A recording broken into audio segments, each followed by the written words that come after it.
You are watching Grace Television.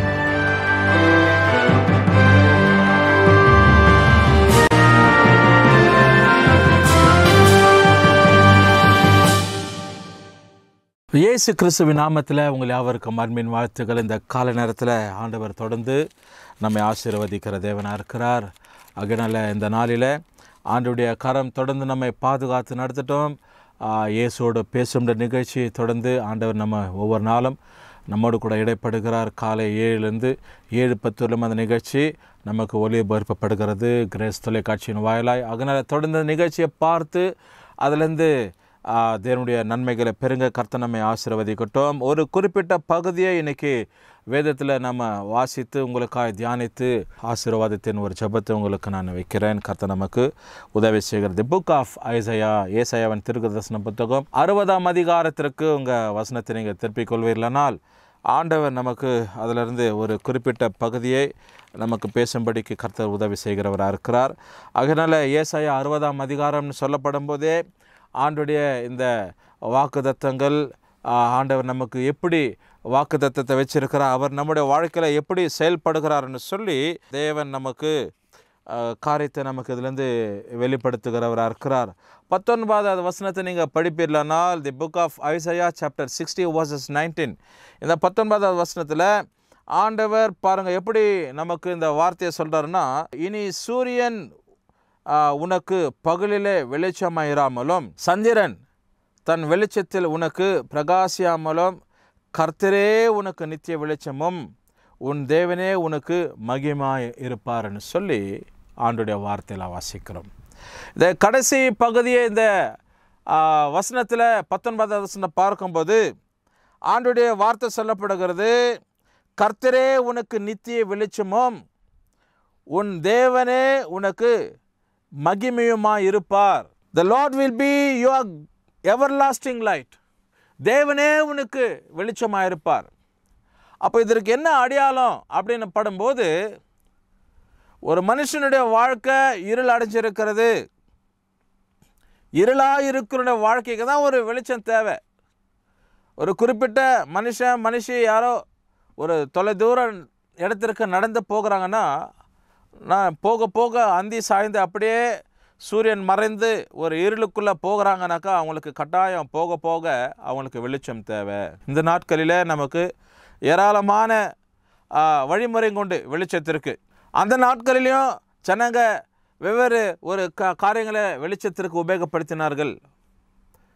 Lighter கொளுத்தினாங்க, பந்தங்களை உபயோகப்படுத்தினாங்க, இப்படி பல காரியங்கள். இன்றைக்கு பார்க்கும்போது நல்ல டெக்னாலஜிஸு, அநேக பிரம்மாண்டமான ஒளி வீச்சுகள், ஒளி கதிர்கள் இப்படி நமக்கு கையில் கொடுக்கப்பட்டு இருக்கிறது. நம்முடைய மொபைல் ஃபோன்ஸில் படிக்காதவங்க கூட, பாமர ஜன கூட மொபைல் வச்சுன்னு இருக்கிறான். அவன் கையில் கூட ஒரு வெளிச்சத்தை உபயோகப்படுத்தி எப்படியோ கடந்து போய்டுறோம். பாருங்கள், இப்படி நான் சொல்லப்படுகிறது உலக காரியமாய் உலகத்தில் நமக்கு தேவைப்படுகிறதான ஒரு வெளிச்சம் அத்தியாவசியமாய். வெளிச்சம் இல்லாதபடி நம்ம ஒரு காரியத்தை செயல்படவே முடியாது. ஒவ்வொரு நாளும் நமக்கு காலை விடிஞ்ச உடனே அந்த வெளிச்சத்துக்கு பேர் தான் வெளிச்சம்ன்ற நம்ம. அதனால் நீங்கள் ஆதியாகமத்தின் புத்தகத்தை நீங்கள் படித்து பார்க்கும்போது கூட ஆண்டவர் சூரியனையும் சந்திரனையும் நட்சத்திரங்களை உண்டாக்கினது ஒரு நோக்கம் என்ன அப்படின்னா, இது ஒரு அடையாளத்திற்காகவும், பகலில் சூரியன் வெளிச்சத்தை கொடுக்கும், இரவில் நட்சத்திரங்களும் நிலவும் ஒளியாக இருக்கும்னு சொல்லி தான் தேவன் உண்டாக்கினார். இதுதான் முக்கியமாய் அங்கே சொல்லப்படுகிற ஒரு காரியம். ஆகினால அருமையான தேவ ஜனமே, இப்போ பாருங்கள், தேவன் நம்முடைய வாழ்க்கையில் இயற்கைகளிலே நமக்கு வெளிச்சத்தை உண்டாக்கியிருக்கிறார். அப்படி நம்ம ஒரு அதாவது இருள் நிறைந்த ஒரு அறையில் நம்ம உட்கார்ந்து கொண்டு இருக்காதபடிக்கு நமக்கு ஏராளமான மின் விளக்குகள், அதுக்கு பிற்பாடு மெழுகு, இப்படிப்பட்ட காரியங்கள் நம்ம மனுஷர்லாம் உபயோகப்படுத்தியிருக்கிற காரியம். இப்படிப்பட்ட ஒரு சூழ்நிலை இருந்தாலும் இன்னைக்கு அநேகருடைய வாழ்க்கை எப்படி இருக்குதுன்னா இருள் அடைஞ்சிருக்கிறது. எப்படி இருள் அடைஞ்சிருக்கிறதுனா, இன்றைக்கி உலக பிரகாரமாக நம்ம மின் அதை விளக்கு இல்லது ஒரு மெழுகு ஏற்றி நம்ம வெளிச்சத்தை உண்டாக்கிக்கிறோம். அப்படி போல் இல்லை, உங்கள் வாழ்க்கை இருள் அடைஞ்சிருக்கிறது.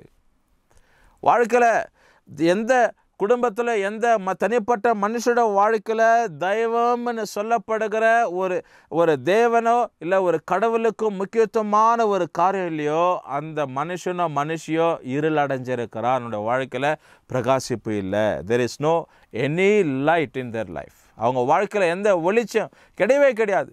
ஒரு மனுஷனோட வாழ்க்கையில் கடவுள் என்ற ஒரு சக்தி இல்லைன்னா அவனை மனுஷனாக வாழறதுக்கு அடையாளம் கிடையாது. அவனுடைய வாழ்ந்தாலும் அவன் பூஜ்யமாக இருப்பான். அவனுடைய வாழ்க்கையில் ஒன்றத்துக்கும் பிரயோஜனம் இல்லாத படிக்கிறதுக்கு அப்படிப்பட்ட எந்த சூழ்நிலையில் மனுஷனுடைய சுபாவம் மனுஷனுடைய நிலைமை போகக்கூடாதுன்னு சொல்லி தான் ஆண்டவர் தம்முடைய பிள்ளைகளுடைய வாழ்க்கையில் எப்படி இருக்கிறார்? வெளிச்சமாக இருக்கிறார். இந்த கால நேரத்தில் இந்த வசனத்தை கவனித்து கொண்டு இருக்கிற இந்த வார்த்தையை கேட்டுக்கொண்டு இருக்கிற உங்கள் வாழ்க்கையில் ஆண்டவர் எப்படி இருக்கிறார்னா அவர் வெளிச்சமாக இருக்கு. அதனால தான் இங்கே வசனத்தை அவர் இப்படி சொல்றாரு.